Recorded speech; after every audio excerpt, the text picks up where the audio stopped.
Hello, everyone, and welcome to Echo Your English. Today, we're going to talk about something that affects millions of English learners around the world. It's something that holds people back, makes them silent in conversations, and keeps them from reaching their full potential in English. I'm talking about the fear of speaking English. If you've ever felt nervous before speaking English, you're not alone. If your heart races when someone asks you a question in English, you're not alone.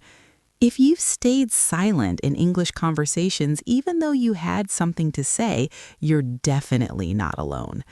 This fear is so common that it has a name, glossophobia, which means fear of speaking. But for English learners, it's even more specific. It's the fear of making mistakes, the fear of sounding stupid, the fear of being judged. Today, we're going to explore the psychology behind this fear. Why does it happen? Where does it come from? And most importantly, what can you do about it? Understanding the psychology of your fear is the first step to overcoming it. Once you know why you feel scared, you can start to change those feelings. You can start to speak with more confidence. So let's dive deep into this topic. Let's understand what's really happening in your brain when you feel afraid to speak English. And let's discover how you can overcome this fear once and for all. First, let's understand what we're actually talking about. What is this fear of speaking English? Speaking fear is an emotional and physical response to the idea of speaking in English. It's not just feeling a little nervous, it's more than that. For some people, it's intense anxiety that can even feel like panic. Here's what happens physically when you experience speaking fear. Your heart starts beating faster, your palms might get sweaty, your mouth feels dry, your voice might shake. You might even feel sick to your stomach. These are all physical symptoms of anxiety. Mentally, your thoughts start racing. You think things like, I'm going to make a mistake. Everyone will laugh at me. I don't know enough vocabulary. My accent is terrible. I'm going to embarrass myself.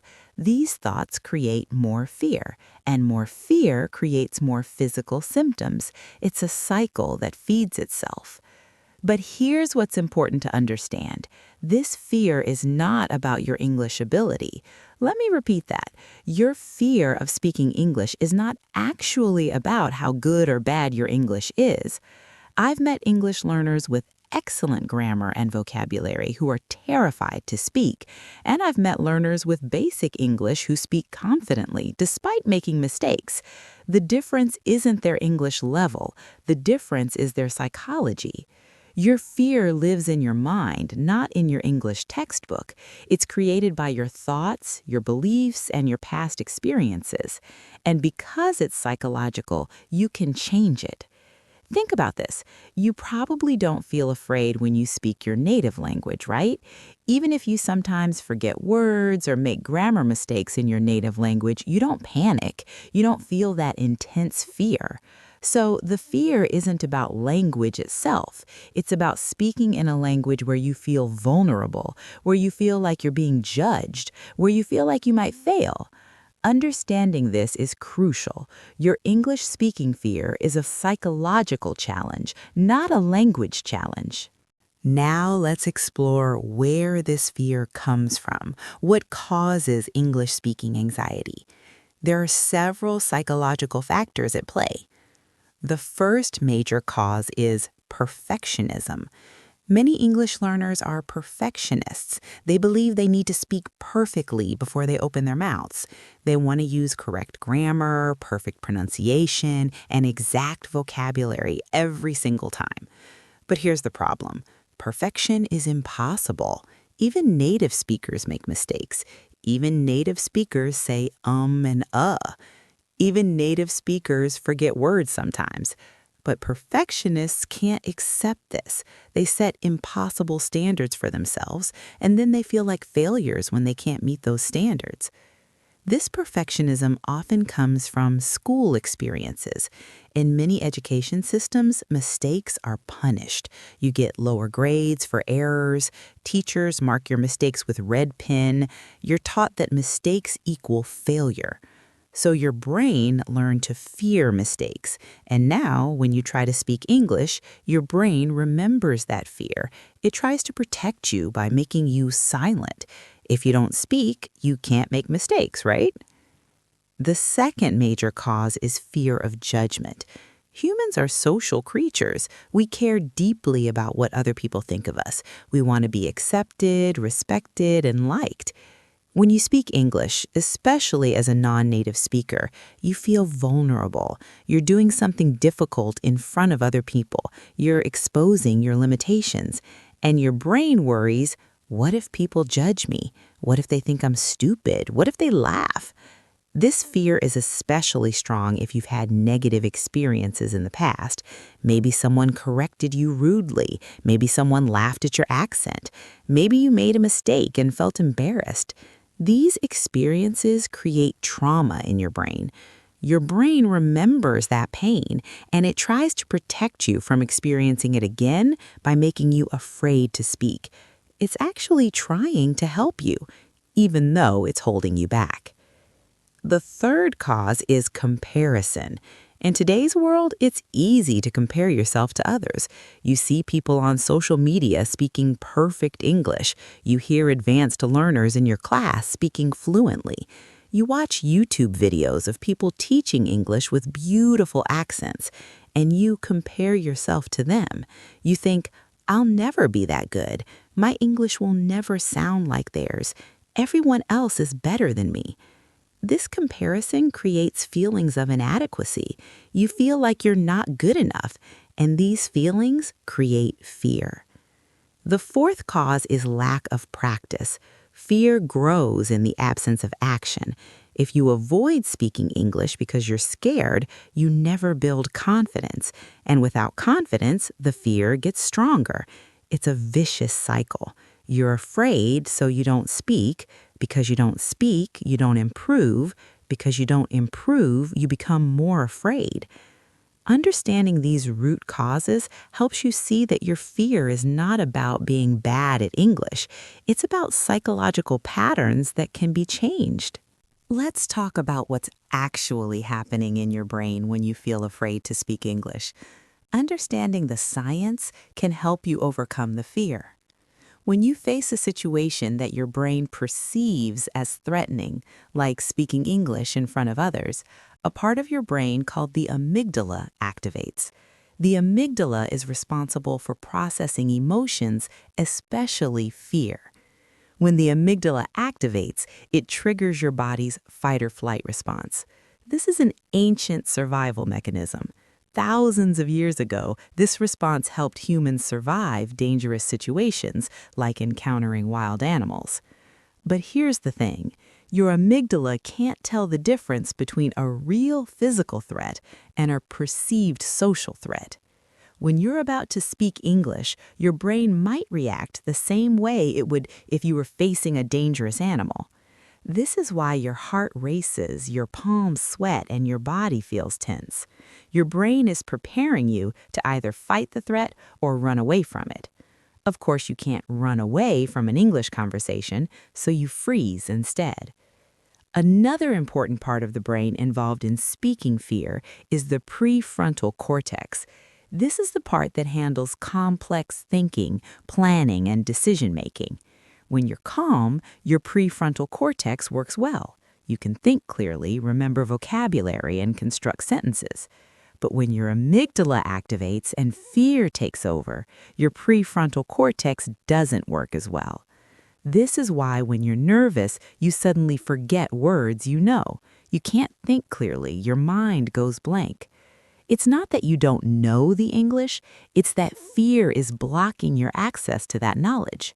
Your brain is in survival mode, not learning mode. There's also a psychological phenomenon called the spotlight effect. This is the tendency to believe that others are paying more attention to you than they actually are. When you speak English, you feel like everyone is watching you closely, analyzing every word, judging every mistake. But research shows that people are usually much less focused on you than you think. They're often thinking about themselves, not critically analyzing your English. Understanding this can help reduce your fear. The good news is that your brain is adaptable. This is called neuroplasticity. You can actually rewire your brain's response to speaking English through repeated positive experiences. Now let's talk about how this fear affects your English learning and your life. Understanding the impact can motivate you to overcome it. First, speaking fear creates a major learning obstacle. Language learning requires practice. You need to speak to improve your speaking, but if fear prevents you from speaking, you can't practice. You stay stuck at the same level. This is frustrating.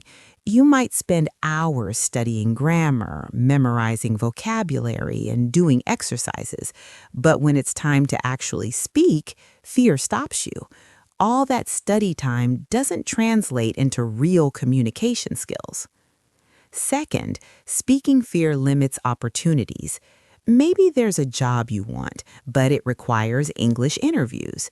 Fear holds you back from applying. Maybe there's a presentation you need to give, but you avoid it because you're scared. Maybe you want to make international friends, but fear keeps you isolated. Fear doesn't just limit your English, it limits your life possibilities. Third, speaking fear affects your self-esteem. When you repeatedly avoid speaking because of fear, you start to believe negative things about yourself. You might think, I'm not good at languages. I'll never be fluent. I'm just not capable. These beliefs become part of your identity. You start to see yourself as someone who can't speak English well, and this becomes a self-fulfilling prophecy. You believe you can't, so you don't try, so you don't improve, which confirms your belief. Fourth, speaking fear creates social anxiety. You might avoid social situations where English is spoken. You might feel uncomfortable traveling to English-speaking countries. You might feel stressed at international work meetings. This social anxiety can lead to isolation. You miss out on connections with people from around the world. You miss out on cultural experiences. You miss out on the joy of communicating across languages. Finally, speaking fear wastes your potential. You have ideas, thoughts, stories, and knowledge to share, but fear keeps all of that locked inside. The world doesn't get to hear your voice, your perspective, your contributions. This is perhaps the saddest impact of all. When fear silences you, everyone loses. You lose the chance to express yourself. Others lose the chance to learn from you. Now comes the most important part. How do you overcome this fear? Let's talk about practical psychological strategies. The first strategy is to reframe your mindset about mistakes. Instead of seeing mistakes as failures, see them as necessary steps in learning. Every mistake is feedback. Every error is information that helps you improve. Try this mental shift. When you make a mistake, instead of thinking, I'm so stupid, think, great, now I know what to work on. This simple reframe can reduce anxiety dramatically. Research shows that people who embrace mistakes as learning opportunities progress faster than perfectionists who avoid mistakes. The second strategy is gradual exposure. You can't eliminate fear by avoiding what scares you. You have to face it, but you can do it gradually. Start with low-pressure situations. Practice speaking to yourself. Then speak to a trusted friend. Then speak in a small group. Then speak in larger settings. Each successful experience builds confidence and reduces fear. Think of it like learning to swim. You don't jump into the deep end first. You start in shallow water. You practice. You build confidence. Then you gradually go deeper. The third strategy is self-compassion. Treat yourself with the same kindness you'd show a friend. When you make mistakes, don't criticize yourself harshly. Instead, acknowledge that learning is difficult, that mistakes are normal, that you're doing your best. Studies show that self-compassion is more effective than self-criticism for motivation and improvement. When you're kind to yourself, you actually perform better. The fourth strategy is preparation. Fear often comes from uncertainty. If you prepare for speaking situations, you reduce uncertainty and therefore reduce fear. Before a conversation or presentation, practice what you want to say. Prepare key vocabulary and phrases. Anticipate questions you might be asked. This preparation gives you confidence. But be careful not to over-prepare to the point of perfectionism. Preparation should help you feel ready, not make you more anxious. The fifth strategy is focusing on communication, not perfection. Remember, the goal of speaking is to communicate ideas, not to speak perfectly. When you're in a conversation, focus on your message. What are you trying to say? What does the other person need to understand? Don't focus on whether every word is perfect. Native speakers care about understanding your meaning, not judging your grammar. Most people are patient and helpful with language learners. The sixth strategy is breathing and relaxation techniques. When you feel fear rising, use physical techniques to calm your body. Take slow, deep breaths. Breathe in for 4 counts, hold for 4 counts, breathe out for 4 counts. This activates your parasympathetic nervous system, which counteracts the fight or flight response. You can also use progressive muscle relaxation. Tense and then relax different muscle groups. This releases physical tension and calms your mind. The seventh strategy is positive visualization. Before a speaking situation, close your eyes and imagine yourself speaking confidently and successfully. Imagine the conversation going well. Imagine feeling calm and capable. Your brain responds to visualization almost as if it's real experience. Athletes use this technique to improve performance. You can use it to reduce speaking fear. Let's bring this all together. The fear of speaking English is real. It's psychological, it's common, and it's holding you back from expressing yourself and reaching your goals. But now you understand the psychology behind it. You understand where it comes from. You understand what's happening in your brain. And most importantly, you understand that you can overcome it. This fear is not permanent. It's not part of who you are. It's just a psychological pattern. And patterns can be changed. Start today. Choose one strategy we discussed and try it. Reframe your mistakes. Practice self-compassion. Take one small step towards speaking more. Remember, courage is not the absence of fear. Courage is taking action despite the fear. Every time you speak English despite feeling scared, you're being brave. You're rewiring your brain. You're building confidence. Your voice matters. Your ideas matter. Your stories matter. Don't let fear keep them locked inside. Thank you for listening to Echo Your English. If this episode helped you, please share it with other English learners who struggle with speaking fear. Until next time, keep practicing, keep growing, and keep echoing your English.